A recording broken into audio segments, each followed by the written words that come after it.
untuk proses tadi itu butuhnya 12 macam.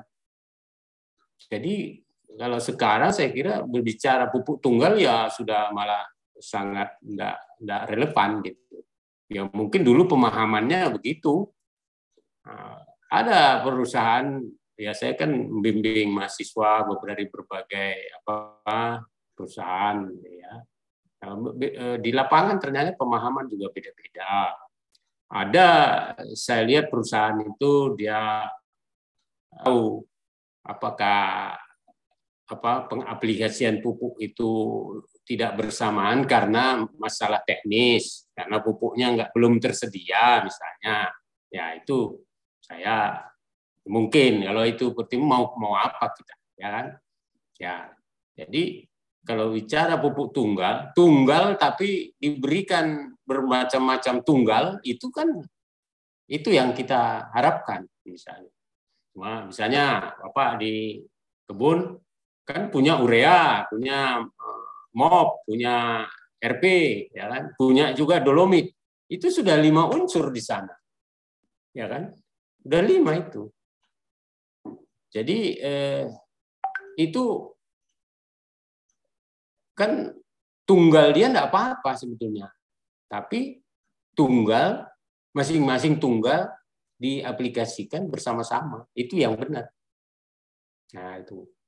Tapi kalau urea dulu nanti RP-nya belakangan misalnya, ya kalau itu disengaja itu saya enggak setuju karena tadi kebutuhan tanaman untuk bisa mesin metabolismenya itu berputar berjalan itu harus bersama-sama ada. Ya itu kita buktikan di budidaya di hidroponik ya kan sudah mainan saya itu. Jadi situ kalau enggak 12 kan enggak bisa. Gitu. Nah, jadi kebetulan mungkin di tanah itu ya memang ada tapi tidak tercukupi.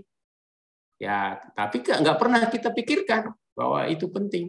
Nah, maka saya kalaupun saya main ke kebun sawit, saya selalu bicara pupuk itu ya 12 unsur gitu. Nah, bukan hanya makro aja. Karena ada kemungkinan besi, mangan itu juga pada saatnya dia udah enggak mencukupi gitu. Mungkin awalnya tahun lalu, 2 tahun lalu ya enggak terbatas. Tapi kan tadi saya katakan, setiap kita mengeluarkan produk biomasa dari kebun, dari tanah itu, ya ada yang hilang dari sana. Itu. Jadi saya tidak permasalahkan itu bahannya tunggal atau majemuk. NPK kan ada, NPKS juga ada. Kalau yang Ponska itu kan 4 unsur itu kan. Fosfor, kalium, nitrogen, dan sulfur. 4 di sana. Nah, ya itu. Jadi yang penting tunggal. Nah, akhirnya kan majemuk juga yang sampai. Yang penting tanah di mana kita nanam sawit itu dia menerima akhirnya majemuk juga. Kalau majemuk tunggal dari bahan itu kan strategi pebisnis saja kan. Kita bisa kok buat NPK 15-15 dari pupuk urea, SP atau RP, apa bahannya di situ saya bisa buat nanti gampang sekali buatnya. Asal jangan persentasenya misalnya N-nya maunya saya 50 misalnya, bahan bakunya aja cuma 46 enggak bisa. Tapi kalau kurang dari 46, ya kita bisa pakai urea itu bahan baku. Nah, mau 15 ya tinggal dibandingkan saja. 15 dibagi 46. Nah, supaya di tahun nimbang ureanya berapa? 15, kita mau buat 15% urea, ya timbang aja. Kita mau buat berapa? 100 kilo. Ya maka timbang aja 15 per kebutuhan urea kita bisa tahu 15 per 46 kali 100 kilo.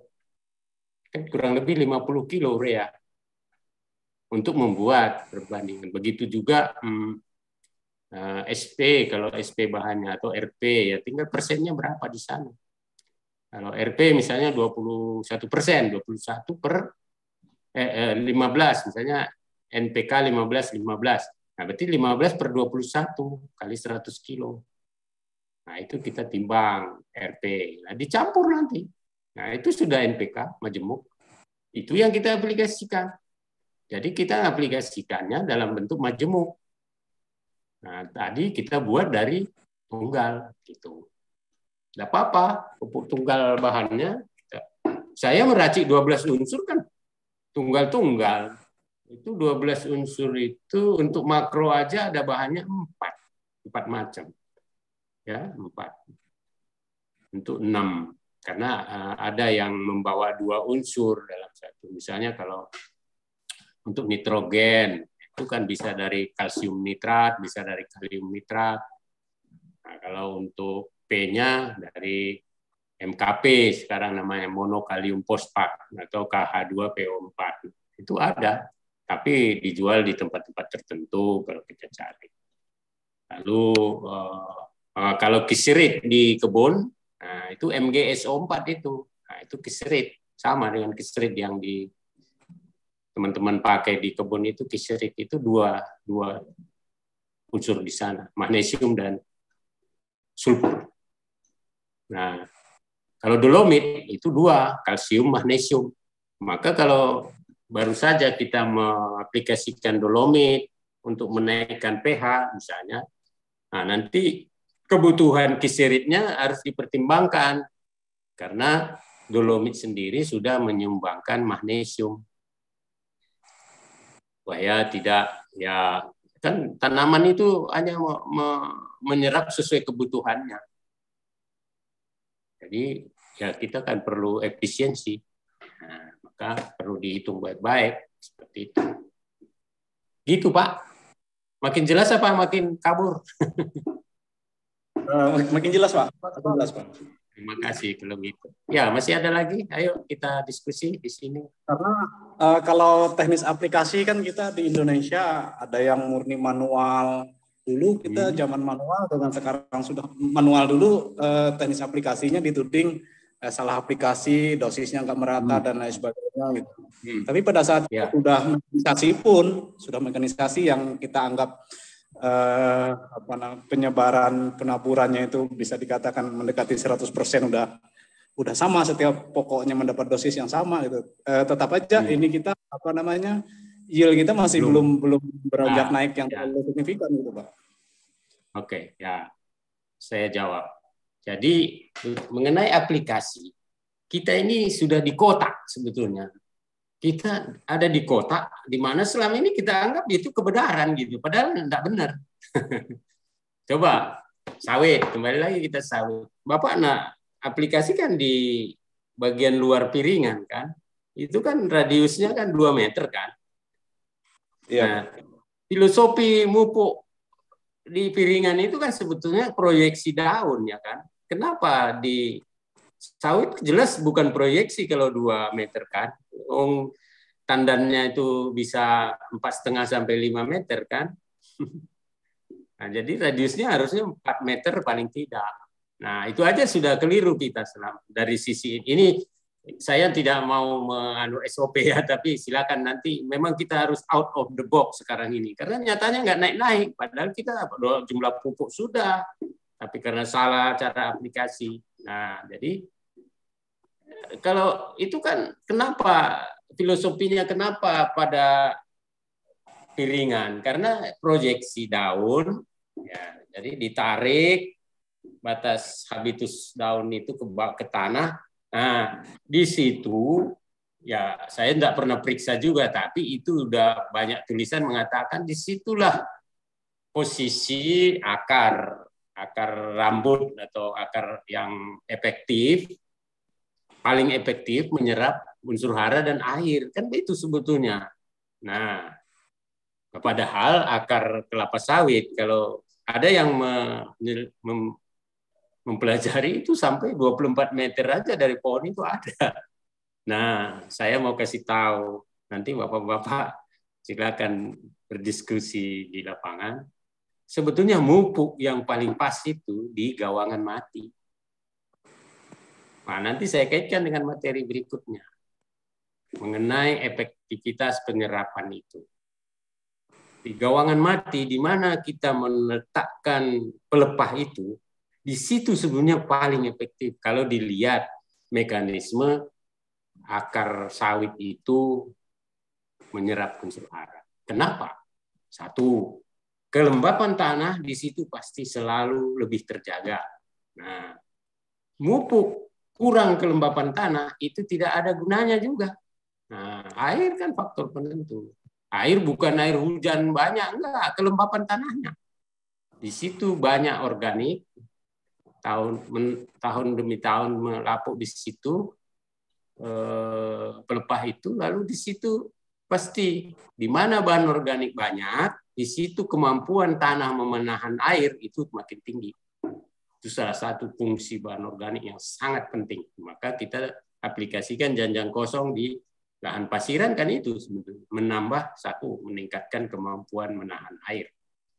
Nah, air sudah oke, lebih oke daripada di piringan tadi maksud saya, ya kan? Nah, lalu di mana banyak bahan organik, di situ pasti pH tanahnya lebih netral. Kenapa? Karena bahan organik itu salah satu fungsinya menetralisir pH tanah. Karena dia ada namanya mempunyai sifat memiliki buffer capacity. Itulah hebatnya bahan organik. Ya. Jadi kalau pH-nya cenderung masam, dia akan naik oleh kehadiran bahan organik. Kalau pH-nya basah, dia akan cenderung turun, mendekati netral. Tapi kita kan lahan sawit di Indonesia dari sekian juta itu tidak ada lahan basah kan. Kita bicara yang masam. Saya periksa beberapa lokasi itu cenderung masam, 4,5, 5. Nah, itu kita berikan misalnya kalau 4,5 pH tanah, air ada, pupuk sudah sesuai rekomendasi. Misalnya kita kasih 100 kilo ya, atau 100 gram, itu yang bisa diserap kalau pupuk nitrogen itu hanya bisa diserap 30%. Kalau pH tanahnya 4,5, kurang lebih 30%, berarti 30 gram. Yang 70 gram di mana? Ya mungkin ada di situ, tapi tidak bisa. Karena apa? Tadi nitrogen itu, urea itu, dia akan terdekomposisi. Nah, itu bakteri dekomposernya itu butuh pH yang netral supaya bekerja, mengubah NH2 menjadi nitrat tadi. Nah, itu. Pupuk P kita berikan pada pH 4,5 di lahan mineral, ya, misalnya lempungan, itu hanya bisa diserap kurang dari 30%, berarti kurang dari 30 gram dari 100 gram. Yang 70, yang 20, hampir ya 70 sekian gram itu kemana? Mungkin masih ada di situ. Tapi di mana dia? Dia diikat oleh aluminium. Karena pada pH itu aluminiumnya keluar. Sama-sama. Nah, dipegang. Megangnya gimana? Ya membentuk aluminium fosfat. Nah, padahal tanaman hanya bisa kenal kalau P itu dalam bentuk ion, yaitu H2PO4-. Nah, itu bahan perenungan. Nah, saya sekarang kompori di kebun seperti itu. Mupuk itu. Nah, cuman mungkin pertimbangannya kenapa di piringan, itu alasan pengawasan. Nah, kita sibuk mengawasi, yang enggak benar kok diawasi. Gitu. Nah, jadi coba pikir keluar dari kebiasaan itu. Semua SOP mesti begitu. Bahkan, wah nggak nyambung aja nabur pupuk di luar piringan, kena teguran. Gitu. Harus nyambung. Gitu. Padahal pupuk itu nanti akan ada, saya sampaikan. Bagaimana mekanismenya pupuk itu bisa menyentuh permukaan akar? Ya, ada 3 itu. Dia bisa melalui 1, karena akar itu sendiri kan bergerak, ya kan? Nah, pupuk tadi nutrisinya udah berubah jadi ion, terionisasi, menyentuh. Jadi nutrisi itu hanya bisa diserap tanaman kalau tersentuh di permukaan akar. Akar yang halus tadi. Setelah menyentuh, maka terjadi pertukaran ion namanya di sana. Jadi ketika diserap unsur K, K-nya positif, dia lepaskan hidrogen positif. Nah, itu udah mekanisme seperti itu. Maka gerakan-gerakan elektrolit di sekitar perakan itu sangat-sangat sibuk di situ. Nah, itu. Nah, itu satu, intersepsi akar namanya. Kan akar itu bertumbuh, bergerak dia. Lalu sambil bergerak, kan, oh di sini ada ion, nyentuh, lalu diserap. Kedua, bisa karena air. Air itu kan bergerak dari kejauhan mendekati permukaan akar kan. Karena apa? Di permukaan akar pasti jumlah airnya lebih sedikit karena diserap terus untuk transpirasi, untuk apa diuapkan melalui daun itu kan. Nah, berarti air itu bergerak dari kejauhan, bergerak menuju daerah permukaan. Nah, di air itu kan larut ion-ion tadi. Ion itu kan ada di air, larut, ya kan? Lalu mendekati permukaan akar, airnya diserap sendiri, jalurnya beda. Jangan dikira sama-sama masuk, enggak, beda. Dia masuk lewat ada kanal namanya aquaporin, ya, masuk. Hanya air yang bisa masuk lewat itu. Lalu ionnya menyentuh permukaan akar, ya terjadi pertukaran ion. Nah, itu aliran massa namanya. Jadi air itu membawa massa ion-ion, nah sekaligus airnya dimanfaatkan tanaman, diserap, ionnya juga diserap, tapi dengan mekanisme yang berbeda. Gitu ya. Ketiga, nah tadi kita kan menempatkan pupuk. Kita kan nggak ngerti di mana akar ini kita letakkan. Kita nggak dari dalam tanah kan, nggak letakkan. Nah berarti tempat kita meletakkan pupuk itu kan di sana konsentrasinya tinggi. Nah, ilmu fisika itu kalau ada zat konsentrasi tinggi, dia akan bergerak ke konsentrasi lebih rendah. Di sekitar permukaan akar pasti selalu lebih rendah konsentrasi. Maka bergeraklah dari tempat kita meletakkan pupuk mendekati permukaan akar. Lalu bersentuhan dengan permukaan, diserap. Jadi 3 mekanisme. Maka air itu sangat penting kaitannya dengan pemupukan. Karena difusi aliran massa itu hanya bisa terlaksana kalau cukup air. Jadi benar Pak, terutama misalnya di lahan-lahan miring, kemiringan. Udah miring, piringannya juga miring, terasannya juga enggak optimal, kita nabur pupuk sama dengan di lahan flat. Nah, ya kita bantulah menghilangkan pupuk itu lebih cepat. Terutama di pinggir yang miring itu kan cepat sekali datang hujan ya langsung hilang dari lokasi. Nah, maka sebetulnya boleh nggak menempatkan pupuk di satu, nggak usah ditebar begitu. Ya sangat boleh, karena ada tadi peristiwa difusi tadi, difusi sama aliran massa itu. Jadi walaupun kita letakkan sih, maka zaman-zaman dulu nenek moyang kita kan mumpung ya nugal-nugal aja dia. Ditugal satu tempat, ya nyatanya tanamannya bagus-bagus aja. Nah, berarti kok bisa ya kan bergerak tadi, kan nyebar dari konsentrasi tinggi pasti menyebar ke konsentrasi lebih rendah. Di situ ada permukaan akar, maka diserap oleh akar. Nanti ada slide-nya kalau nggak salah ya. Nah, ini yang saya mau sampaikan. Betul Pak. Jadi saya sangat yakin dan percaya kita masih keliru di dalam hal aplikasi. Tapi kita terkotakkan di situ. Maka kita harus seperti banyak istilah out of the box. Karena nyatanya in the box enggak naik-naik juga. Padahal saya beberapa perusahaan sudah habis-habisan itu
pasti bunga jantannya cenderung banyak.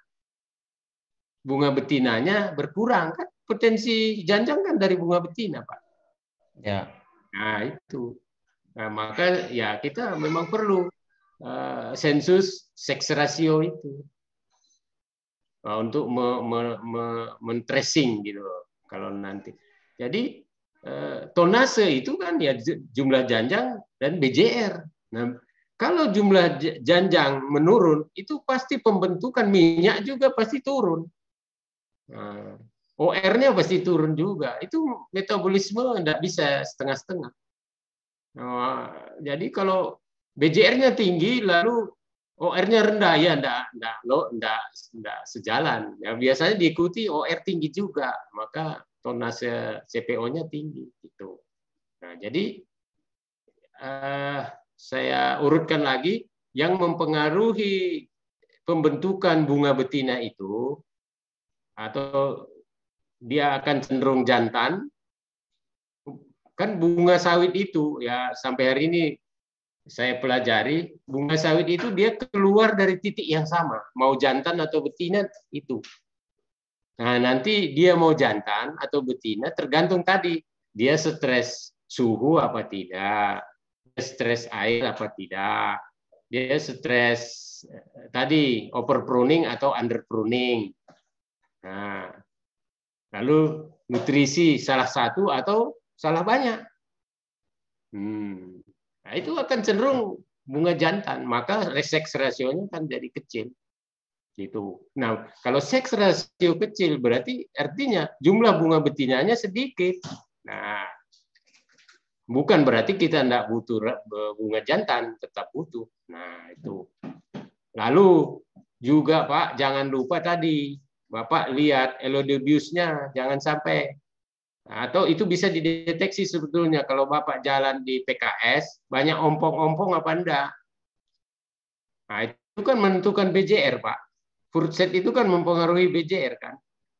Kalau brondolnya penuh kan BJR-nya pasti lebih tinggi daripada yang ompong-ompong. Nah, itu berarti ada kasus pada penyerbukan. Nah, berarti elodiobiusnya mungkin populasinya terjadi penurunan, ya akibat mungkin ada pemakaian pestisida, bisa jadi.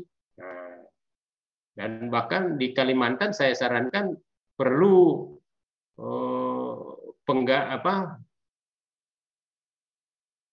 perbanyakan elodiobius secara buatan, karena masih jauh dibanding Pulau Sumatera. Ternyata populasinya saya baca riset-riset itu masih jauh lebih sedikit populasinya. Nah, tapi itu bisa dilihat kalau banyak yang ompong, tidak terjadi brondol, ya itu ke arah sana. Tapi kalau jantan atau betina itu tadi pengaruhnya bisa ada faktor stres air, curah hujan dalam hal ini, nutrisi terlambat atau tidak diberikan sama sekali pupuknya, lalu tadi masalah manajemen tajuk. Kurang dari 40 pada umur sebelum 12 tahun, nah itu stres. Dia cenderung bentuk jantan. Nah, itu harusnya 48 sampai 56 kalau sampai umur 12 tahun. Tapi ada juga underpruning 60 lebih. Nah, itu pelepah yang di bawah itu hanya menggerogoti jerih payah pelepah yang di atas. Nah, harusnya yang digerogoti oleh pelepah yang di bawah ini bisa dikirim ke buah. Maka pembungaan bunga betinanya cenderung lebih banyak, meningkat, lalu pengisiannya kan tidak diambil oleh pelepah yang dia sendiri tidak menjalankan tugasnya karena tidak dapat sinar. Nah, kan yang di bawah, maka 60 lebih itu ya udah. Itu yang di bawah kan tidak kebagian sinar matahari. Ya, maka dulu saya punya pemikiran juga bagaimana membuat, barangkali dibuat cermin di piringan itu supaya ada sinar dari atas, mantul dia supaya pelepah di bawah itu bisa menjalankan fungsi fotosintesis. Dulu ada juga pemikiran saya.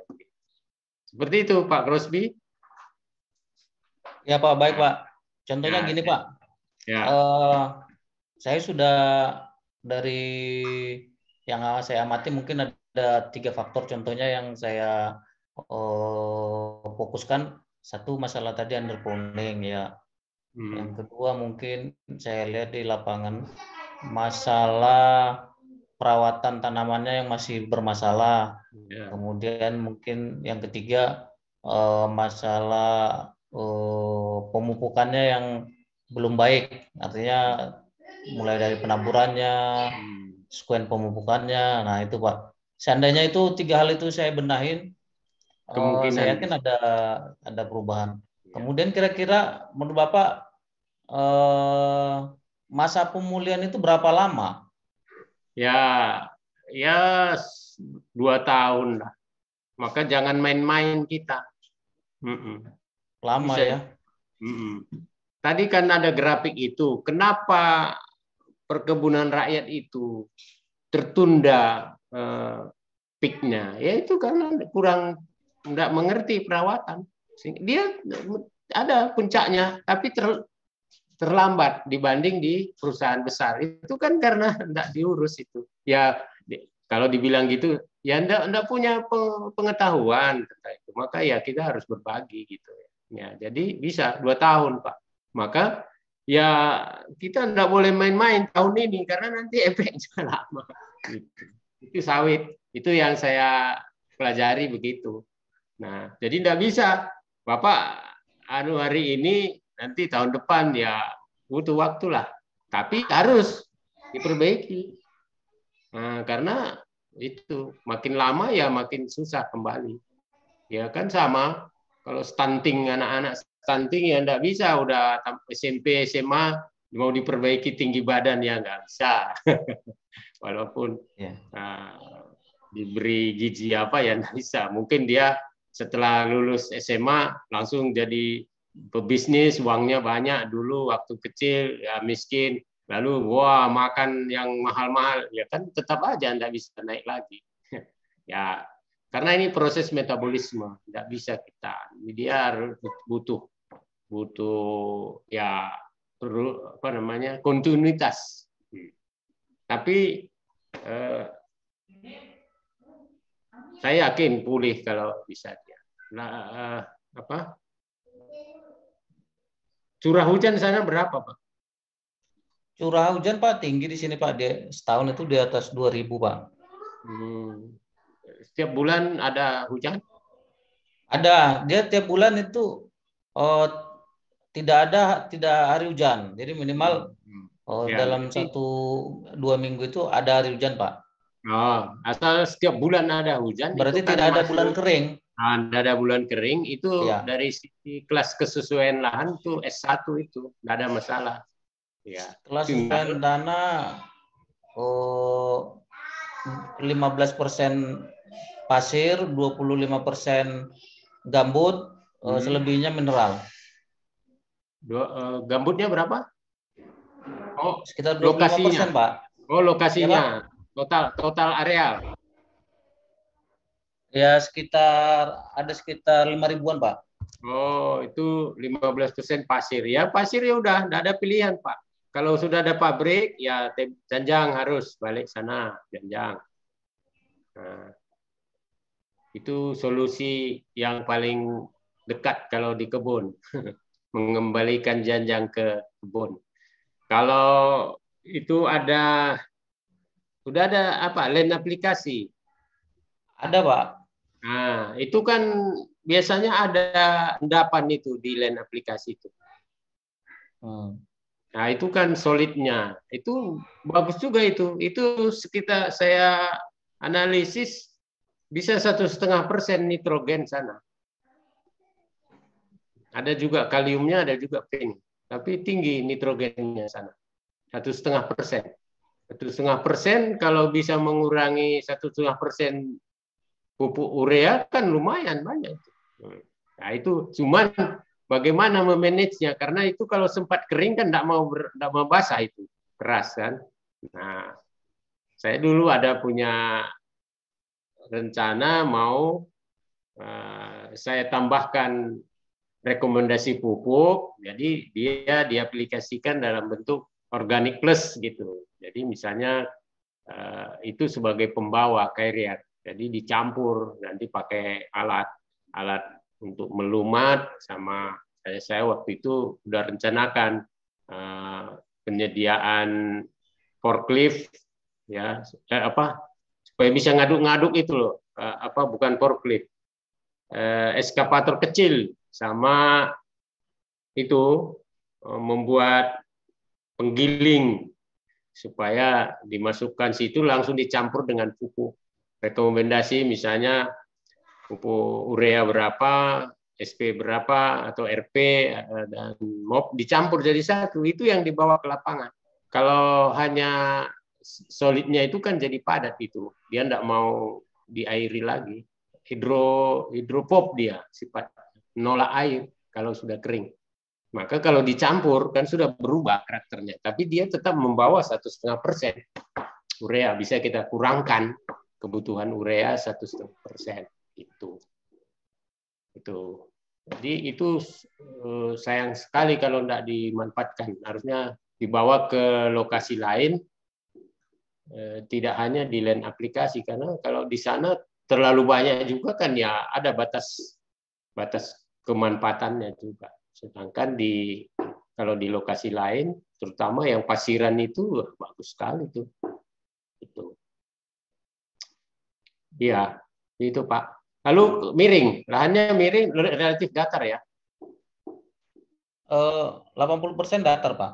Ya, karena Kalimantan Tengah kan. Bapak di Kalimantan Tengah saya dengar.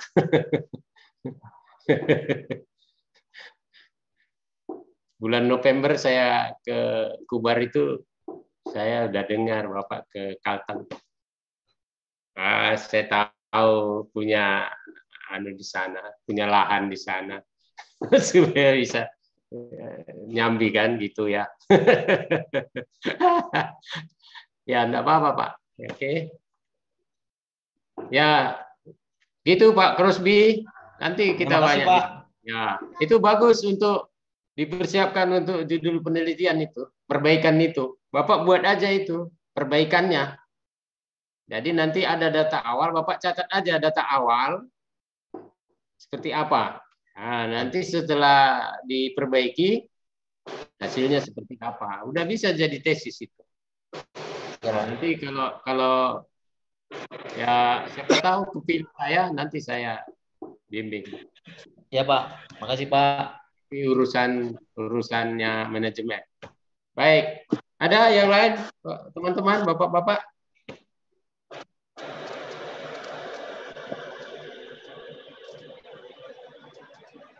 Ya, di sini ya ini yang tadi sudah saya jelaskan sebetulnya. Ini realita. Nah, ini sebetulnya bisa kita capai. Tapi belum 6 ton CPO itu belum. Baru sekitar 4,5 atau berapa sekarang. Ini data yang sudah 2 tahun lalu atau 3 tahun lalu saya. Ini kalau semua bisa kita 9 ton sebetulnya bisa. Jadi bukan karena faktor genetik ya. Apa yang ada sekarang ini bisa kita capai. Tapi kita ke sini dulu loh. Kalau ini di level lapangan dengan luasan sebesar itu bisa, ini sangat bisa. Tapi tadi sekali lagi saya katakan skala perusahaan ya, kalau hanya satu blok ini bisa diburu ini. Ini rata-rata karena perusahaan kan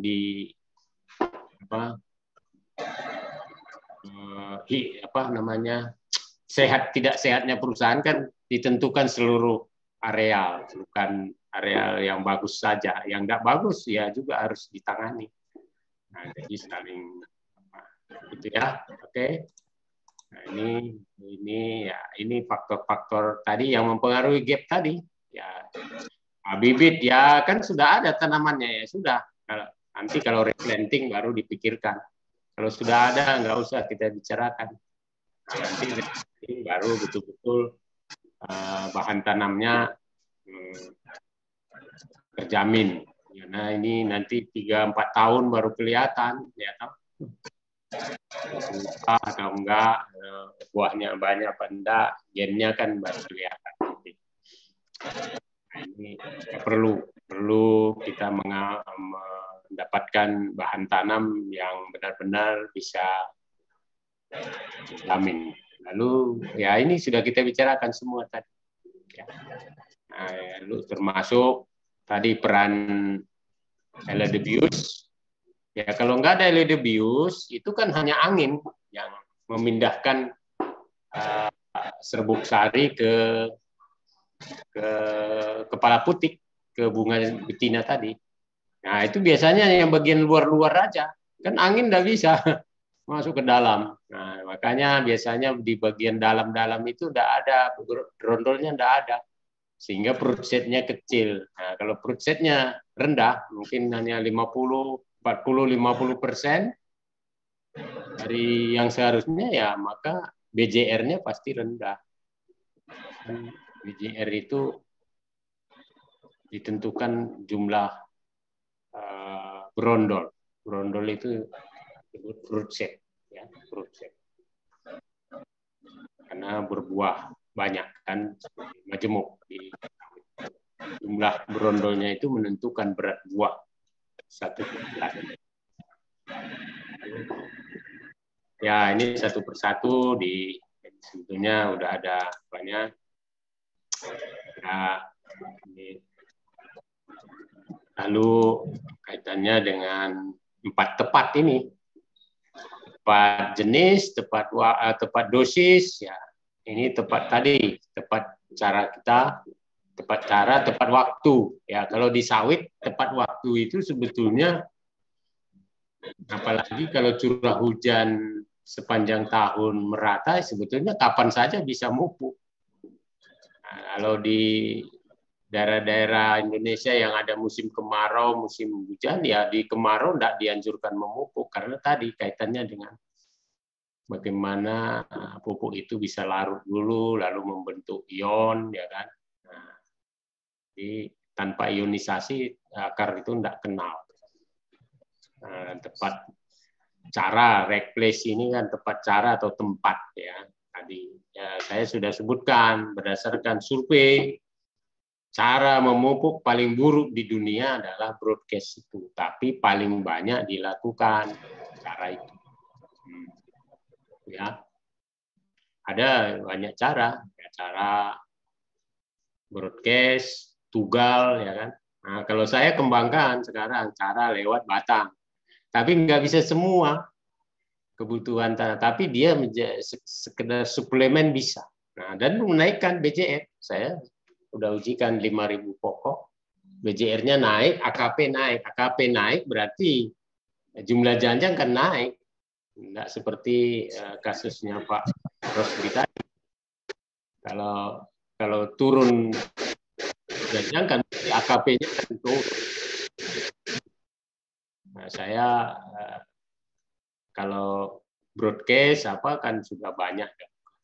Bisa juga lewat foliar application atau aplikasi pupuk melalui stomata, ya kan? Kan kita semprot lalu masuk lewat stomata. Tuh. Jadi banyak cara, tapi saya sekarang lagi kembangkan itu disuntik. Kalau bapak-bapak selama ini kalau mau replanting kan suntik. Yang disuntikkan kan herbisida sistemik. Tapi sama caranya, suntik juga, tapi yang disuntikkan saya itu nutrisi. Nutrisi yang 12 unsur tadi, sudah diracik. Nah, itu ternyata untuk karet, pertama kali saya ujikan di karet, mangga, durian, itu udah sangat positif. Durian selama ini udah puluhan tahun, menghasilkan bunga, tidak pernah jadi buah. Dicoba suntikan itu, tapi waktu itu masih infus, ya. Infus dengan suntik kan beda. Nah, tapi sama-sama menyampaikan nutrisi ke tanaman lewat batang. Nah, 6 bulan kemudian setelah diaplikasikan itu buahnya banyak, 50 lebih.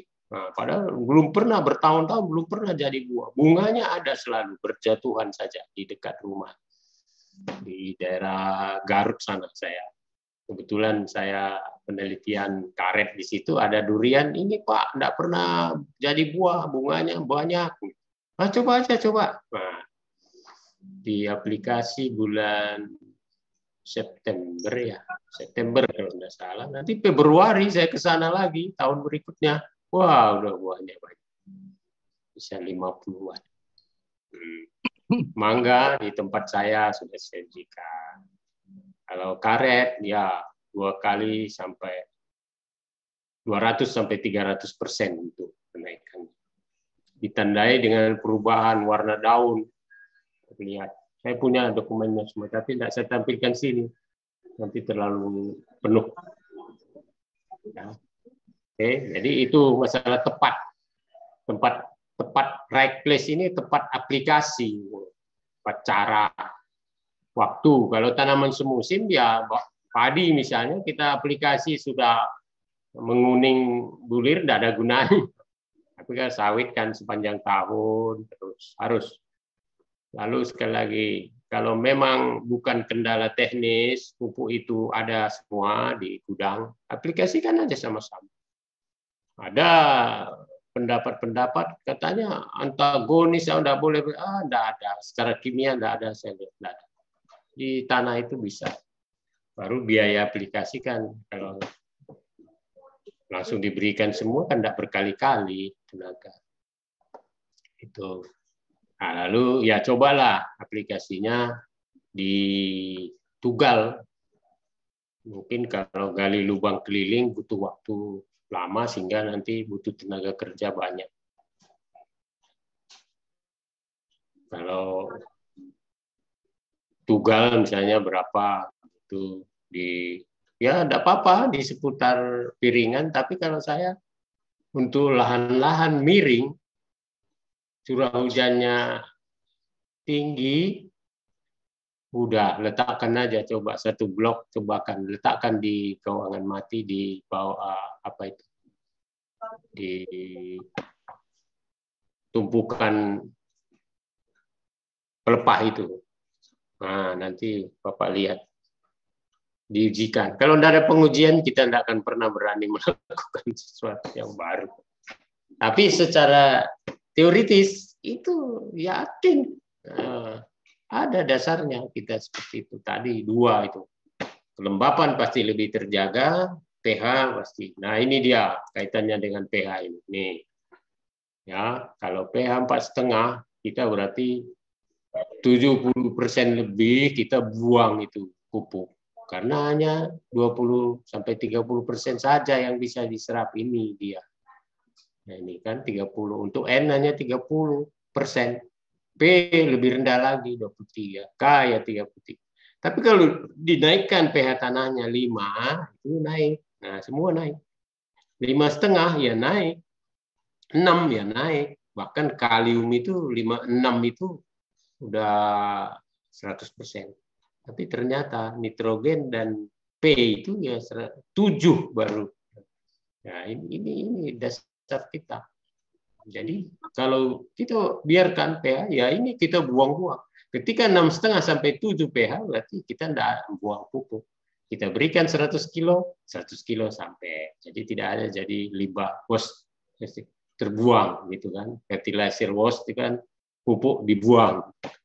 Dibuang artinya tidak sampai ke tanaman. Padahal kebutuhan tanaman tadi 100, yang nyampe cuman 30. Ya, berarti sekitar 1/3. Jadi wajar kalau produksi yang dia berikan hanya 1/3 juga. Karena yang nyampe cuma 1/3. Oh, tapi saya sudah mengeluarkan biaya banyak. Ya, ininya tidak diperhatikan. Ya, maka saya ke kebun, saya tawarkan beli alat ukur pH. Jadi dibeli di Kubar itu Pak Crosby, setiap manajer pegang pH meter. Waktu bulan November lalu saya ke sana, wah dibelikan banyak. Bisa juga pakai kertas bisa. Nah, kalau gitu ya. Jadi semua manajer sana, manajer kebun udah pegang satu alat pH meter. Tapi di sana memang nggak terlalu ekstrim. Itu Ya, pH, alat pH-nya yang ditusuk itu Pak, atau ya, yang udah ditusuk. pakai digital Pak? Enggak pakai jarum. Itu yang bandel itu buatan Jepang. Ada juga buatan Cina. Ternyata lebih peka yang buatan Jepang. Nah, nanti kalau dibutuhkan mungkin ada gambarnya besok kalau nanti di materi berikutnya ya. Nah, ini bagaimana kita memperbaiki itu ya. Nah, ini pentingnya pupuk ya, karena tadi ini kan diangkut. Nah, maka harus kembali dalam bentuk pupuk ini nutrisi. Karena ada yang diambil tadi. Sudah saya jelaskan. Ini kaitannya dengan jumlah apa tadi? Pelepah ya, sesuai umur tanaman.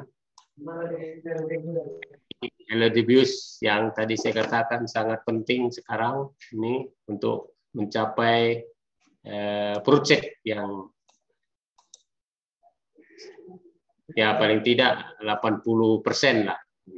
Ini saya tampilkan perilaku dari ini LDBIUS ini perilakunya ini. Ya, jadi dia itu cari makan di bunga jantan pertama pagi-pagi, ya kan? Lalu jam 9 dia jalan ke bunga betina. Katanya kenapa jalan-jalan? Ada bunga betina ini mengeluarkan aroma tertentu ketika dia membuka, nah, sehingga dia tertarik ke sana. Sebenarnya dia makannya di bunga jantan. Itu sebabnya di kastrasi kita tidak boleh hilangkan bunga jantan kan. Kalau sudah mau berproduksi kan bunga jantan tidak boleh lagi dibuang. Nah, supaya berkembang ini. Nah, tapi kalau populasinya masih sedikit, ya memang harus kita bantu dulu. Kan ada itu caranya itu buatan itu. Nah, itu saya sudah sarankan. Khususnya di daerah Kalimantan, itu masih berdasarkan artikel-artikel yang saya baca, memang jumlahnya di Kalimantan masih relatif rendah dibanding di Pulau Sumatera. Ya mungkin dia masih dapat perlawanan dari serangga yang ada di situ. Karena di Kalimantan walau bagaimanapun ekosistem hutan itu kan masih mendominasi. Sehingga serangga-serangga, ini kan pendatang ya. Biasanya pendatang kan dilawan sama yang asli situ. Nah, nanti kalau populasinya udah banyak, ya baru dia nggak lagi bisa dilawan. Tapi ini kan dalam arti positif buat produktivitas sawit kita. Ya, atau dibantu, ini kan membantu penyerbukan. Nah, inilah perkembangan buah itu. Dan lalu di mana peran nutrisi di sini? Ya, ini berperan di sini. Proses apa namanya ini kan nanti mulai minyak itu mulai dibentuk di sini. Ya, di umur 120 itu 120 hari setelah penyerbukan ini, after pollination ya. Berarti kan ini keluar bunga, lalu penyerbukan, lalu nanti 120 hari, itu baru mulai ada terbentuk. FA ini kan fatty acid, ya mulai terbentuk. Sampai sini. Ya. Minyak itu hasil metabolisme. Nah, itu metabolisme itu kerja enzim. Enzim itu bisa aktif kalau ada aktivatornya, yaitu unsur mikro terutama itu aktivator banyak, termasuk magnesium, sulfur itu kan mengaktifkan enzim-enzim yang membentuk minyak itu. Karena dari karbohidrat kan dirubah menjadi minyak. Dari karbohidrat CHO atau C6H12O6 nanti menjadi C-nya 18 tapi dalam bentuk trigliserid, ya, minyak. Nah, ini bahan baku minyak. Nah, terus naik minyak sampai 160 hari setelah pollination. Karoten juga naik. Nah, ini produk metabolisme semua ini. Nah, ini sangat ditentukan oleh ketersediaan unsur hara. Kan fotosintesis harus jalan terus, ya kan? Respirasi jalan terus, ya kan? Nah, lalu selisih antara yang diproduksi dalam waktu fotosintesis, dikurangi yang digunakan melalui respirasi, itu yang kemudian disimpan, dirubah menjadi minyak. Nah, itu yang kita panen. Nah, kurang lebih seperti ini. Oke. Sekarang masuk ke materi kedua. Ya. Agak capek memang. Ini saya tutup dulu. Saya tutup. Atau nah, ini udah bisa langsung kelihatan belum ya? Halo? Belum, Pak. Bisa. Stop screen dulu, Pak. Nah, stop screen dulu ya. Iya, Pak. Aduh.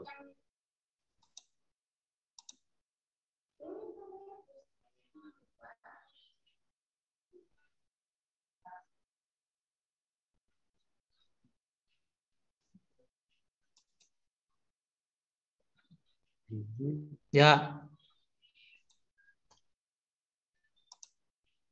Aduh.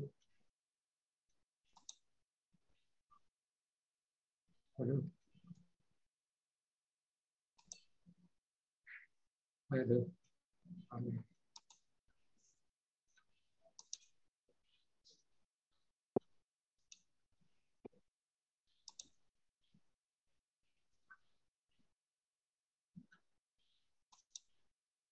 Sekarang bisa kelihatan? Belum? Udah kelihatan nih, Pak. Udah? Udah, Pak. Udah, Pak. Oke. Nah, jadi kita coba sekarang bagaimana kita menangani ini masalah tanah masam tadi. Jadi ini penyebabnya. Nanti silakan. Nah, ini mungkin sudah dipelajari juga dulu, tapi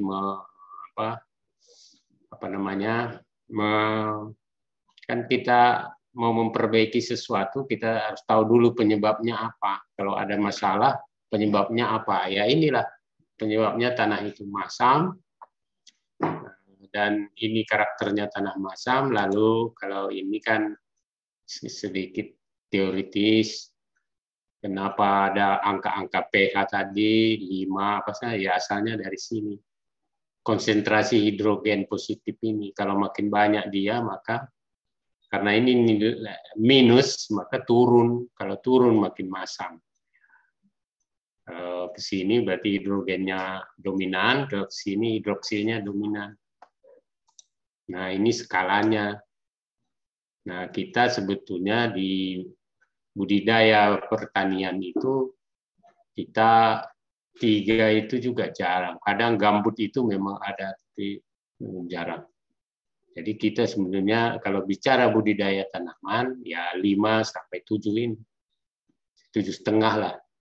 Kan ada juga beberapa wilayah dia kalkareus itu sedikit ini ke arah sini dia.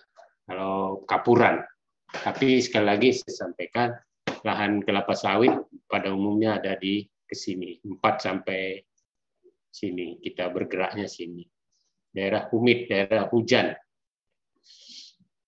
Oke. Lalu, nah ini saya ulangi yang tadi. Ini yang mau kita selesaikan masalah ini. Bagaimana misalnya ketersediaan yang tadi ini kita sudah berikan sesuai, tapi nggak bisa diserap tanaman. Jadi istilah tersedia itu pengertiannya mudah diserap oleh tanaman. Itu mudah diserap karena melimpah dia berkeliaran dalam bentuk ion-ion, sehingga kalau dibutuhkan tanaman dia bersentuhan langsung bisa diserap. Nah, tapi kalau bentuknya senyawa seperti ini, P-nya diikat oleh aluminium jadi aluminium fosfat, dia itu kan dia ada di situ tapi nggak dikenal gitu.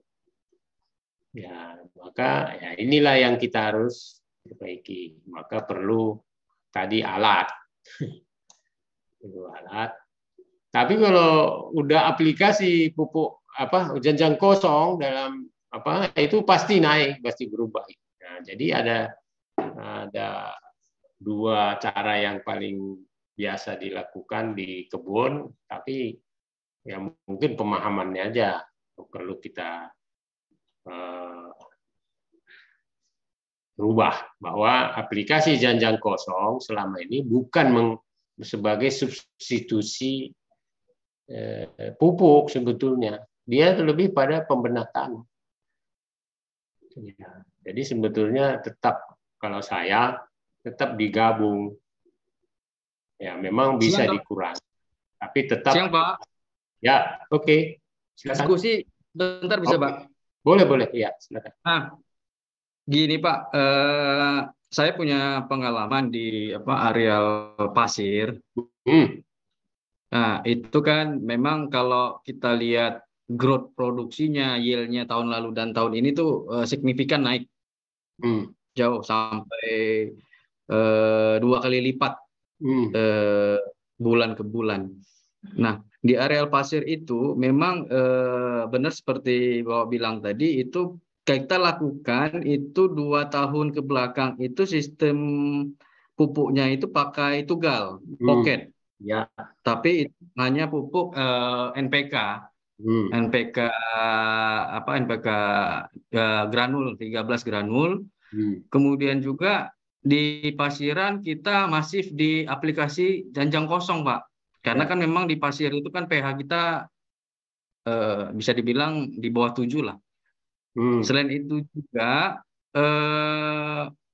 yang satu lagi kita lakukan namanya pengelolaan air. Jadi kalau pikiran itu kekurangan air, kita kasih namanya skat-skat air. Jadi supaya menampung air yang ada, misalnya tanda hujan lah untuk menampung air. Terus yang satu lagi yang permasalahan yang belum bisa kita inikan adalah waterlock, Pak. Waterlock itu kan airnya terkurung di dalam areal. Jadi jika curah hujan kita tinggi, tidak ada bulan kering, kelebihan air.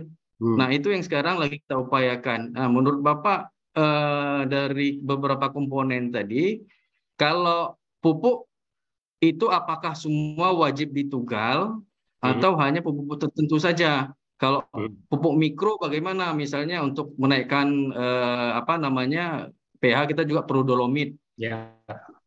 Dolomit. Terus kemudian waterlock tadi, waterlock itu seberapa pengaruh, Pak, terhadap kemasaman sama peningkatan yield, Pak? Oke, ya. Informasi yang bagus untuk kita diskusikan, saya kira. Mulai dari waterlock. Waterlock itu berarti kan lahan pasiran ini kan? Lahan pasiran atau di lahan pasiran kan? Iya, Pak. Ya. Ada apa namanya itu yang di bawah yang keras itu apalagi? Headpan. Ada headpan-nya. Ya, headpan. Ya. Jadi mengelolanya itu kita membuat kanal, tapi kanalnya jangan continue. Gitu. Tanaman pada umumnya, termasuk sawit, itu sebetulnya akar itu yang aktif itu ada pada kedalaman 0 sampai 20 cm. Kenapa? Karena aktivitas akar itu sangat ditentukan ketersediaan oksigen. Jadi kalaupun ada yang ke dalam itu sebenarnya cenderung hanya untuk supaya dia tegak aja sebenarnya. Tapi aktivitas penyerapan hara itu hanya di kedalaman 0 sampai 20. Nah, oleh karena itu sebetulnya kalau kelebihan air itu Bapak kelola pada sampai ke table 30, jadi buat saluran kedalamannya 30 cm, kan sudah 20 cm sudah aman. Di atas tidak tergenang akar bagian atas, ya kan? Lalu jarak-jarak tertentu dibuat lebih dalam lagi supaya tetap ketika hujan belum datang air tetap ada di situ, secara kapiler dia bisa naik. Jadi dibuat kantongnya. Jadi kita tidak membuat saluran seperti di kota, drainase, bukan drainase. Bukan menghabiskan air, menghilangkan air, tapi mengelola air. Nah, mengelola air artinya akar tanaman tidak tergenang total gitu, tapi air yang ada masih bisa kapiler ke daerah perakaran. Nah, itu kalau ada saya ketemu di kebun juga gitu. Wah, ini kelebihan air sering ini ya. Tapi pada saat hujan belum datang, kekeringan. Nah, padahal sebenarnya ada sumber air. Ya, maka saya sarankan dibuat ada semacam rorak itu di dalam saluran air itu. Nah, jadi tapi kan tidak mengenangi akar. Nah, gitu. Itu dari sisi mengelola airnya. Jadi kalau pupuk tadi aplikasinya, apakah ditugal semua? Ya alangkah baiknya, karena tadi mekanismenya itu sebetulnya pupuk itu kalau dia di dalam tanah kan langsung larut oleh air, lalu terionisasi. Maka 3 mekanisme tadi bisa berjalan.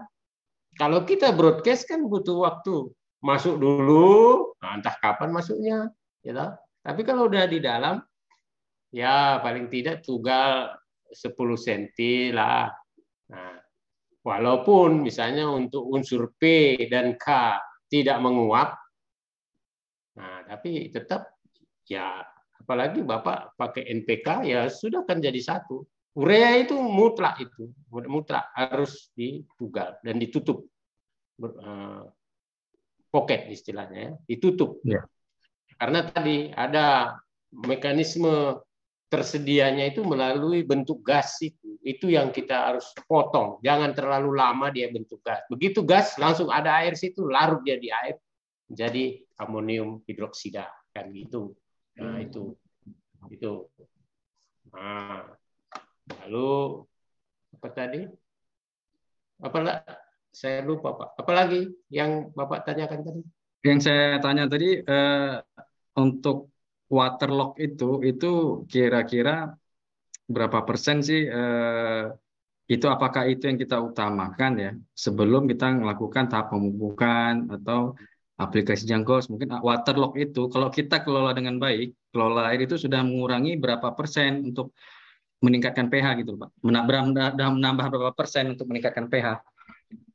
Kalau pH tidak terlalu besar, itu memang harus ditangani dengan dolomit. Kalau mau mengubah pH tadi, ya aplikasi dolomit.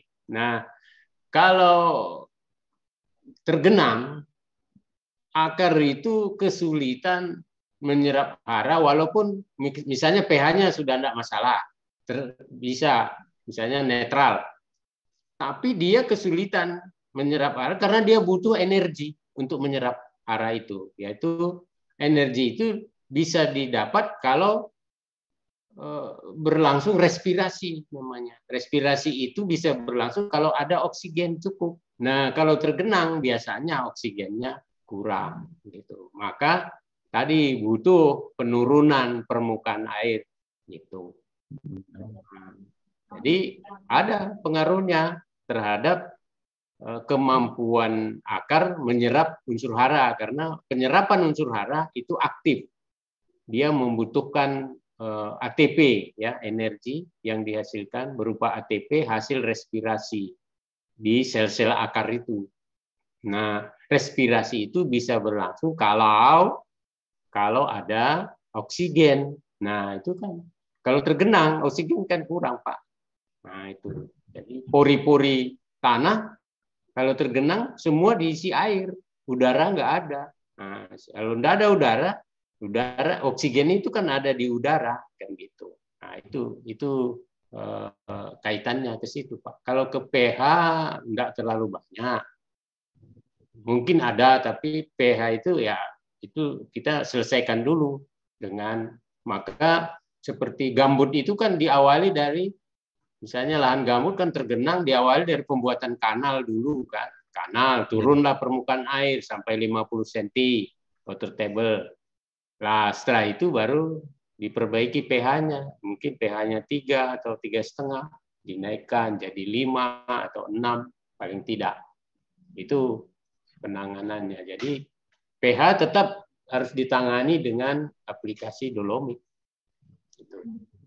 Nah, kalau itu dikerjakan, ya pasti ada kenaikan aktual hasil mendekati tadi. Kita kan mau memperkecil gap tadi.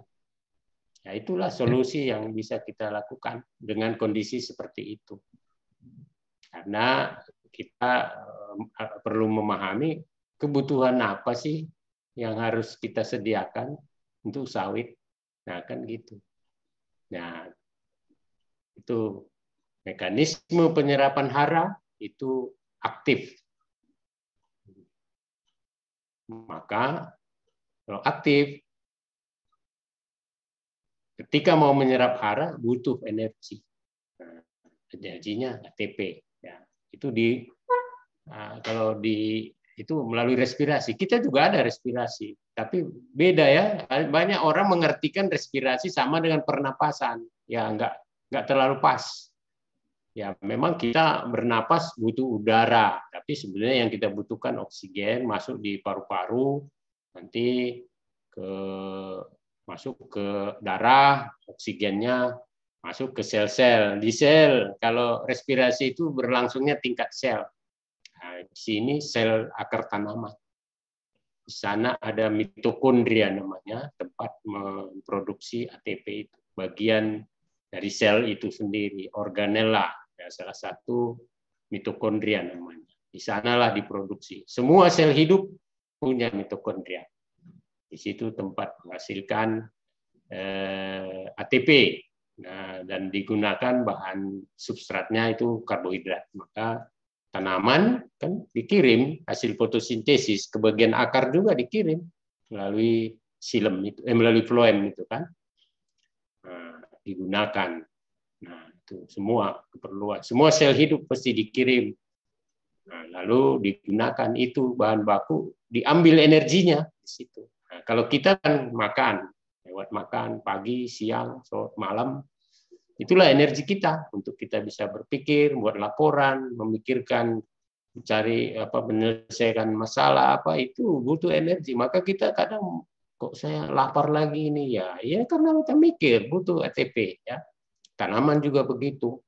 Dia susah sekali menyerap hara kalau kurang oksigen. Ya, itu. Gitu Pak Yadi. Ya. Ada satu sedikit lagi Pak. Jadi kita juga ada treatment di sini, itu pupuknya itu di antar pokok. Jadi di antar pokok Pak, antar pokok 1 dan 2. Cuman memang harus ada perlakuan dulu nih di antar pokok itu kita gali yang namanya kotak gitu seperti semacam ror atau silpit itu. Terus kita masukkan dulu nih jangkos dan jangkosong 400 kilo. Masuk itu di kan kotak. Iya, itu namanya focal feeder. Ya. Kemudian ditutup. Nah,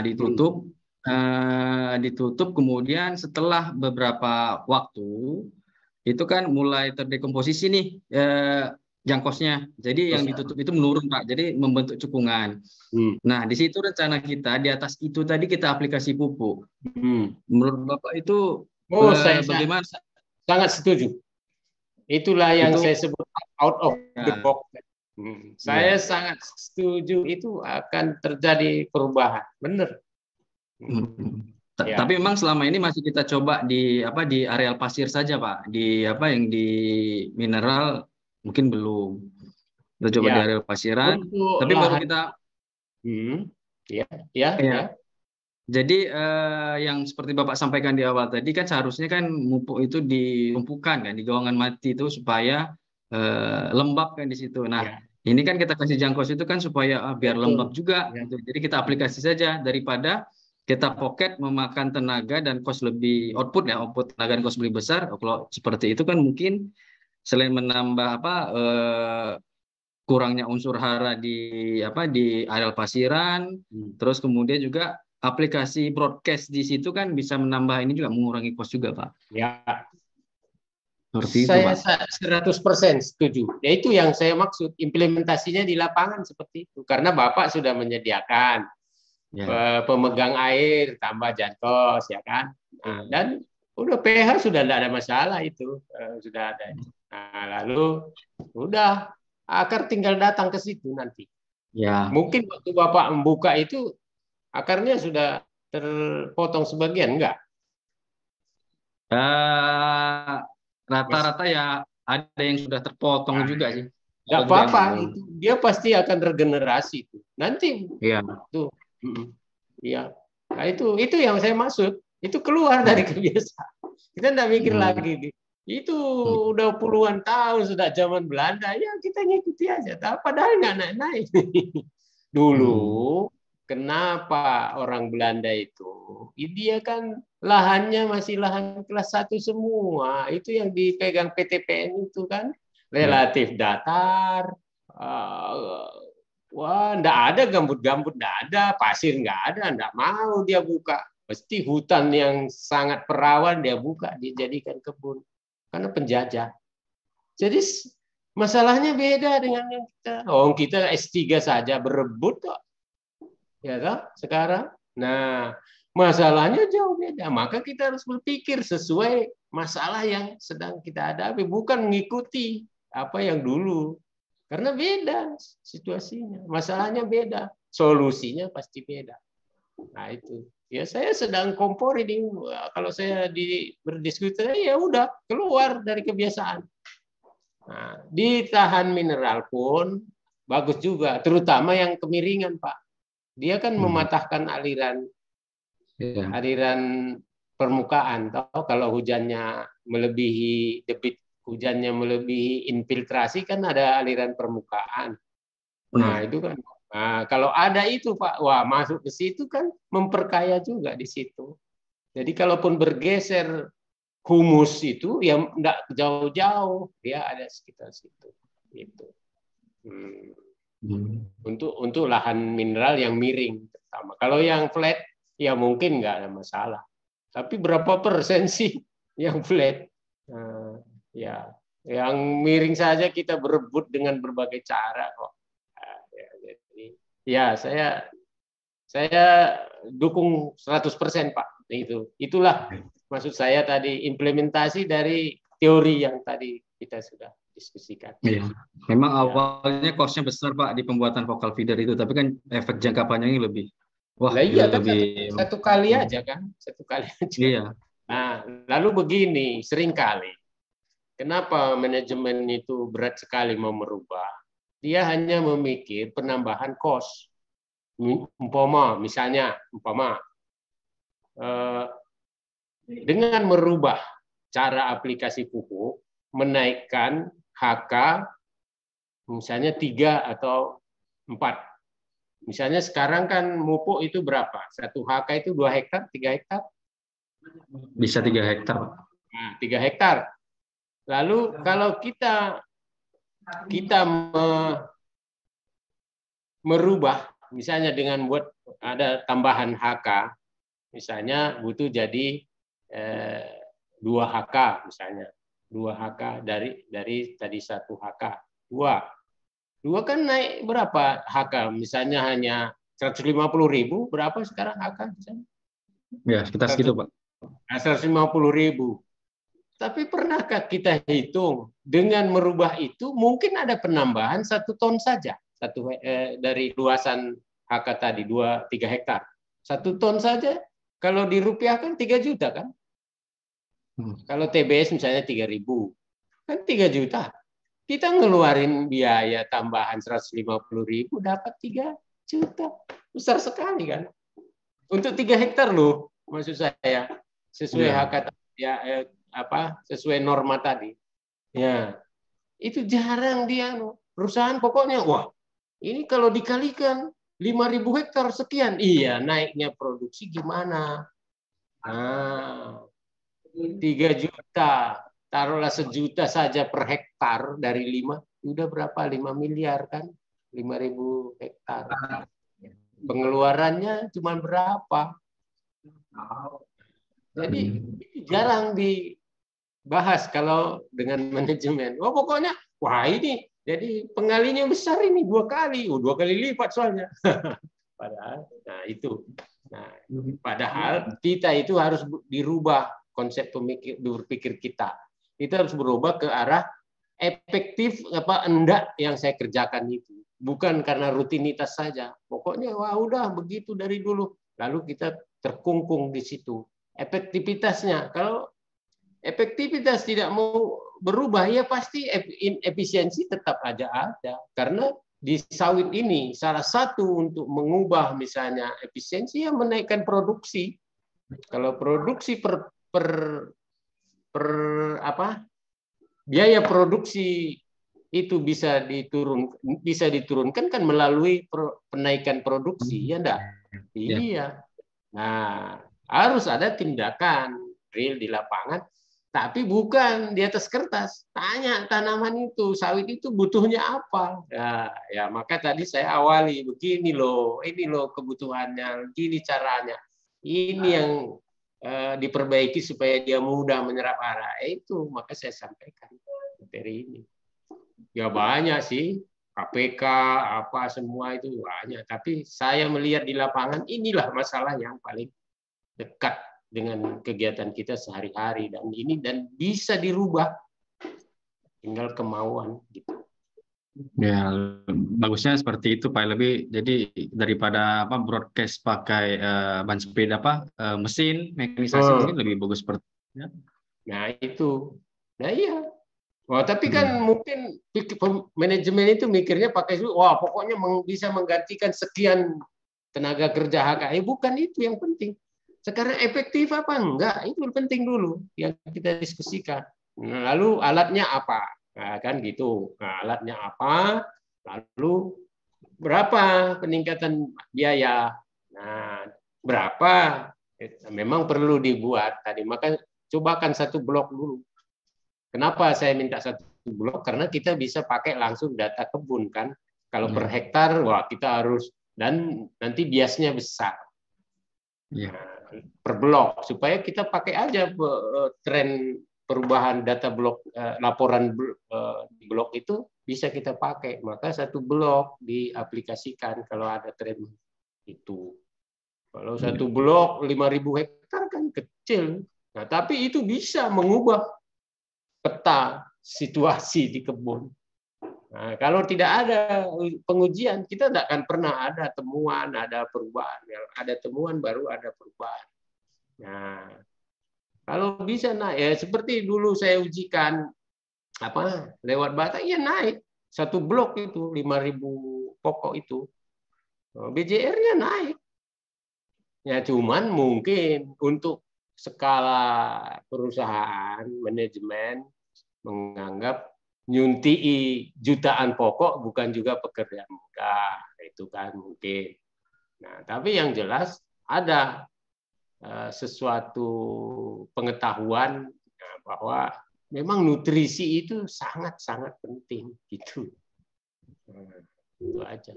Nah, kalau efektivitasnya ya enggak ada yang hilang kalau lewat batang. Cuman nggak bisa menggantikan semua, karena seperti pasien di rumah sakit kan nggak bisa memasukkan nasi padang, nasi goreng lewat infus kan nggak bisa. Ya, ada keterbatasan. Tapi untuk menggerakkan penyerapan lewat akar itu bisa, karena tadi roda besarnya, roda gigi besarnya sudah ada, roda gigi kecilnya nggak ada, bisa diperoleh lewat batang itu. Nah, mikronya yang Bapak bilang tadi, mikro itu bisa, karena kecil sekali.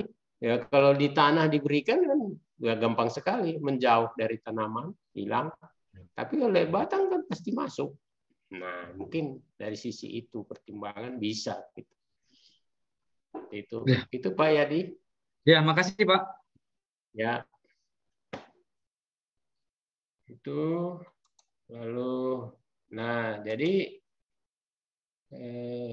ini, nah jadi kalau peta ini sebetulnya memberikan gambaran kepada kita bahwa tadi bicara pH tanah 6-7 itu kalau gemuk itu berarti banyak tersedia. Kalau banyak berarti mudah diperoleh tanaman kan gitu. Nah, ini kan gemuk semua. Nah, kalau ini ke sini, nah ini karena apa?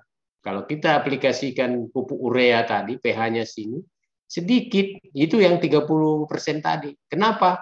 Karena bakteri yang mau mendekompos, merubah itu tidak bisa berkembang. Ini kan microbial activity also depend on pH. Nah, jadi aktivitasnya itu tidak bisa. Dia butuh juga pH yang. Itu sebabnya di lahan gambut itu setelah di aplikasi dolomit dia dinaikkan pH-nya, itu kan dekomposisi gambut terjadi kan langsung. Itu sebabnya dosis pupuk urea di lahan gambut kalau nggak salah setengah dosis dibanding di mineral, ya, karena dekomposisi dari gambut itu sendiri menyumbangkan nitrat, nitrogen, seperti itu. Fosfat, kalau dia ke sini tadi kan ini aluminium keluar, maka dia ini pegang, ya, makin ke sini makin habis. Nah, sini, nah itu tadi, ini persen-persen ini tadi. Kalau ke sini kalsium, itu rock fosfat itu kan kalsium fosfat itu Ca3 PO4 2 kali, ya itu di sini gabung dia sini membentuk batuan. Jadi batuan fosfat ini maka dia membawa sifat basa dia kan karena ada kalsium. Nah ke sini juga nggak boleh, maka ini ada gerigi-gerigi diikat sama kalsium. Maka cocoknya ya sekitar ini maksimal 7. Nah, magnesium tadi Mg, ya gemuk juga kan, sulfur. Nah, tapi yang mikro justru ketika pH ini kurus, ya. Ya, kalau banyak justru meracun. Maka kalau pH rendah, besi meracun tanaman, mangan meracun, seng meracun, ya kan. Nah, molybdenum tidak ada kalau masam. Maka kalau dinaikkan MO salah satu unsur mikro jadi terpenuhi kan gitu. Nah, itu artinya petani, maka penting. Nah, kalau ini hanya kalau tanaman kekurangan N atau P atau KMG atau ZN, itu gejalanya kelihatan di daun yang tua yang di bawah. Tapi kalau kekurangan ini besi, boron, mangan itu ada di pucuk, cenderung di daerah pucuk yang daun muda, ya toh. Kenapa? Karena ada namanya mobilitas, ya, nutrient mobility, ya, jadi mobilitas unsur ini. Jadi kalau tanaman apapun termasuk sawit itu kalau dia kekurangan nitrogen, artinya kurang penyerapan yang bisa diserap oleh akar itu kurang, maka nitrogen yang ada di daun tua itu bergerak ke arah bagian yang sedang membutuhkan, yaitu di pucuk. Maka pucuknya tidak kelihatan karena dia disubstitusi dari daun. Maka di gejalanya muncul di daun tua. Ya, itu mobilitas nutrien, ya, itu ya. Sedangkan kalau yang tidak bergerak, immobile, itu di mana dia kurang, ya pasti biasanya yang kekurangan duluan di daerah-daerah pertumbuhan, yaitu di pucuk itu. Maka di situ gejalanya. Kekurangan besi, kurang apa, besi di pucuk. Gitu ya. Itu gejala aja itu ya. Nah, ini pendalaman dari itu tadi. Ya, lalu ini efek pH itu kepada perkembangan akar. Kalau akarnya tidak berkembang, ya pasti tajuknya tidak berkembang. Karena mesti tajuk itu berkembang sejalan dengan perkembangan akar. Kalau pH 5,2, lihat ini kondisi akar, ya kan. Lalu naik 0,3 saja langsung. Lalu kalau 6,5 tadi kan sudah netral. Nah, normal. Kenapa? Ya karena untuk pertumbuhan ini harus didukung oleh serapan nutrisi. Di sini tadi nutrisinya, ini kita tidak berbicara nutrisi tidak ada. Udah ada, tapi nggak bisa. Ada, tapi nggak tersedia. Nah, saya selalu analogikan dengan kita. Kita itu makannya nasi, kan? Nah, nasi itu asalnya dari mana? Dari beras. Beras itu asalnya dari mana? Padi. Nah, kita banyak persediaan padi di lumbung, kita bisa kelaparan karena kita tidak makan padi. Tapi ada nggak bahan pangan? Ada. Tapi ayo padi itu dikupas, jadikan beras, nah, lalu dimasak. Nah, nasi lah yang kita makan, yang beras yang dimasak. Nah, di tanah itu seperti itu ada unsur hara itu, seperti rock fosfat misalnya, itu kan masih padi itu, setara padi. Nah, tapi pelan-pelan dia larut sedikit demi sedikit, lalu terionisasi. Kalau pH-nya netral, dia berubah menjadi ion H2PO4 negatif. Itu diserap pelan-pelan. Makanya rock fosfat disebut slow release, ya kan? Slow release. Karena dia dan sifat pupuk seperti itu sangat dibutuhkan di perkebunan sawit. Karena perkebunan sawit curah hujannya rata-rata tinggi. Maka tidak boleh yang terlalu cepat tersedia itu malah cepat hilang. Karena jadi itu. Maka kita harus kondisikan. Nah, pupuknya sudah kita berikan, tapi kalau pH-nya kita tidak perbaiki, ya itu tetap. Tadi disebut kita buang-buang pupuk, fertilizer waste tadi ya. Itu contoh yang dari. Nah lalu bagaimana proses pemasaman tanah? Nah, memang kalau di daerah curah hujannya tinggi, itu kation-kation basah itu dia tercuci, ya, tercuci kation-kation basah yaitu kalsium, kalium, magnesium itu tercuci. Ya, karena banyaknya curah hujan, nah maka digantikan oleh hidrogen ini. Ininya tercuci. Tadinya ini nempel di partikel tanah, tapi hilang. Kemana? Ya terbawa ke air laut, ke sungai, kemana. Ya itu menyebabkan, salah satu penyebabnya. Karena tempat kalsium ini digantikan oleh hidrogen. Maka kalau hidrogen muncul tadi, pH itu kan min log logaritma konsentrasi. Meningkat berarti konsentrasi hidrogen. Oleh karena pencucian ini. Maka pH-nya turun. Ini penyebab turunnya pH. Atau bisa juga kalau ada tanaman, kan tadi ada respirasi. Respirasi itu ini, reaksinya seperti ini. Nah, dia menghasilkan karbon dioksida. Karbon dioksida di dalam tanah, dia larut dalam air, membentuk asam karbonat. Lalu kemudian asam karbonat terionisasi menjadi asam karbonat minus. Ya ini menambah lagi konsentrasi hidrogen tadi sehingga pH itu beberapa yang juga ini sama sebetulnya karena mikroba itu dia respirasi menghasilkan ini juga kan. Lalu ya itu. Ya ini kemudian terakumulasi, maka kenapa saya katakan lahan-lahan kelapa sawit kita di seluruh Indonesia, Sumatera, di Kalimantan, Sulawesi itu cenderung lahan itu pH-nya akan menurun. Maka perlu dicek secara periodik, perlu aplikasi dolomit secara berkala. Oke.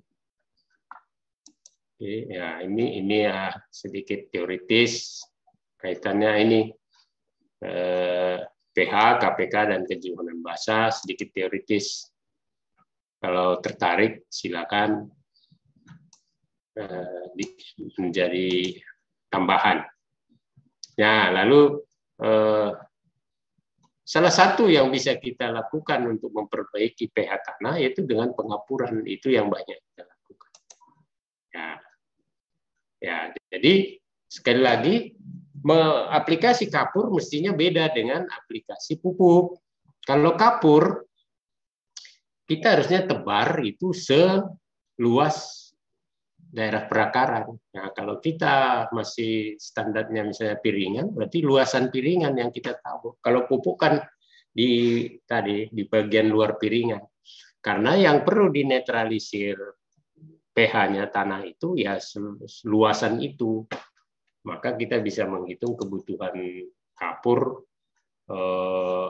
berdasarkan luasan piringan sebetulnya.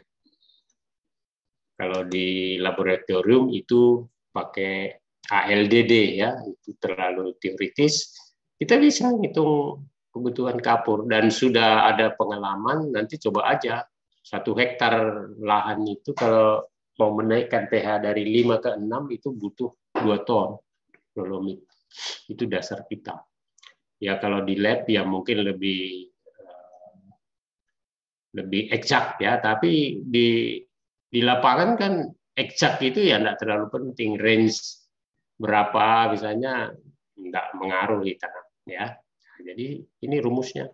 Jadi kalau kita menaikkan dari pH 4 ke 5 misalnya, itu butuh sekitar 2,5 kilo saja per piringan. Dari 4 ke 6 berarti 2 kali, berarti 5 kilo. Itu untuk menetralisir pH tadi. Ya, itu. Kalau ini agak teoritis. Nah, ini kalau orang-orang tanah dia pakai ini. Nah, ini alatnya tadi. Ya, bisa. Ini yang bagus, Pak Crosby. Kalau mau pengadaan ini yang dicari, Pak. Ini sensornya sini. Ini sekaligus kelembapan nada. Nggak harus digital lah. Ini lebih bandel, tahan. Ini saya sejak diangkat dosen dulu, tahun 89 sudah saya. Dan sampai sekarang ini masih digunakan banyak orang karena bandel. Nah, ini nanti tinggal dipencet ini. Dipencet sama enggak dipencet saya lupa. Kelembapan sama pH nanti ada di sini. Ini pH, ada moisture ini kelembapan tanah bisa kita cek. Pakai ini juga bisa. Nah, ini beli online bisa satu kotak ini isinya 100 lembar, 100 stick ini bisa 100 sampel. Kalau Bapak-bapak tertarik bagaimana menggunakan ini, hubungi saya ada tulisan bagaimana cara mengukur pakai ini. Kalau ini tinggal ditancap aja. Ini soil tester made in Japan ya, Jepang. Takemura ini yang bagus. Ada mirip-mirip begini buatan Cina, ternyata akurasinya beda. Kalau ini sama akuratnya dengan ini. Ini kan akurat. Kita melihat perubahan warna. Mana warna yang paling dekat. Maka perlu ada kotaknya ini, pembanding berdasarkan warna. Itu ya. Oh, di sini ternyata udah ada cara menggunakan. Ya, silakan. Nah, ini dulu teman-teman di kebun saya training ini. Jadi ini kan nggak mahal. Mungkin ini 1,5 jutaan barangkali atau 2 juta. Tapi kan ini nggak pakai baterai. Ini nggak tahu apa isinya. Nggak ada ganti-ganti baterai. Nggak ada. Bisa dipakai terus. Nah, ini hasilnya. Oke. Nah itu. Nah ini yang buatan Cina. Ternyata beda akurasinya. Oke.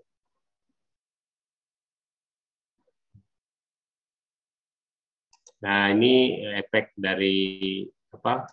Ini efek janjang kosong tadi mengubah pH. Ini ternyata berubah. 1 bulan sudah berubah. 3 bulan. Tapi yang kontrol ini kan kontrolnya. Ini. Kontrol ya, yang ini kontrol.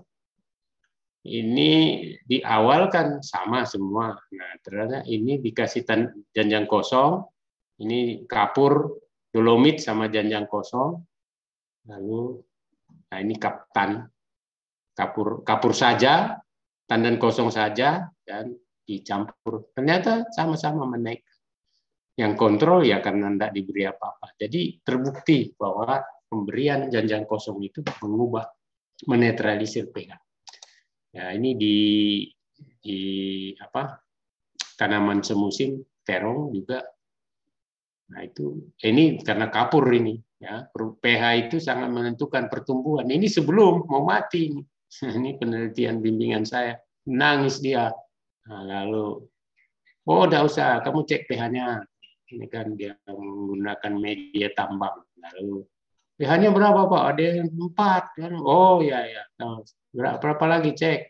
Saya hitung kebutuhannya. Nah, berdasarkan berat ini tanah ini bisa ditentukan berapa kebutuhan dolomit. Nah, ini caranya. Jadi bisa dua cara kita bisa memperbaiki pH tanah. Satu dengan janjang kosong, satu dengan kapur. Begitu, Pak? Ini Bapak semua atau ada ibunya? Saya belum dapat daftarnya. Oke. Ya, saya kira itu ya saya berikan hitungannya 2 kali pertemuan. Tapi nanti saya dikasih nomor salah satu perwakilan untuk nanti saya kirim kelas code ya. Nanti saya kirim untuk termasuk materi pertemuan minggu depan dua file juga. Jadi 4 file nanti saya kirim di Classroom. Terima kasih. Saya kira kita akhiri karena jam 3 saya lanjut lagi nanti sampai jam 6 kelas lain. Mari silakan, saya bisa di WA kalau mungkin mau diskusi, saya senang ya, boleh. Itu ya. Baik, Pak. Ini ada Pak Sitepu, ada apa lagi belum ada. Nah, nanti. Baik, Pak. Ya, nanti ada nomor HP saya. Saya ada, Pak. Ah ya, nanti Pak. di Ya. Pak. Oke, nanti di WA saya kan belum Pak Crosby, saya baru tahu gabung di sini, sebenarnya nomornya masih ada.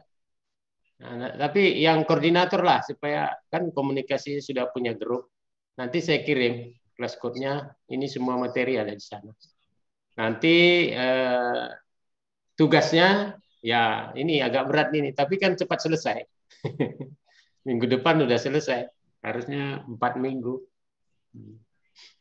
Karena katanya pelaporan harus berakhir 31. Karena kemarin kena libur-libur itu kan. Iya. Oke, itu ya. Selamat sore. Baik, Bang. Sukses. Sore, Pak. Ya. Oke. Baik, Pak. Makasih, Pak. Makasih, Oke. Pak. Oke, sama-sama. Ya. Makasih, Pak. Oke.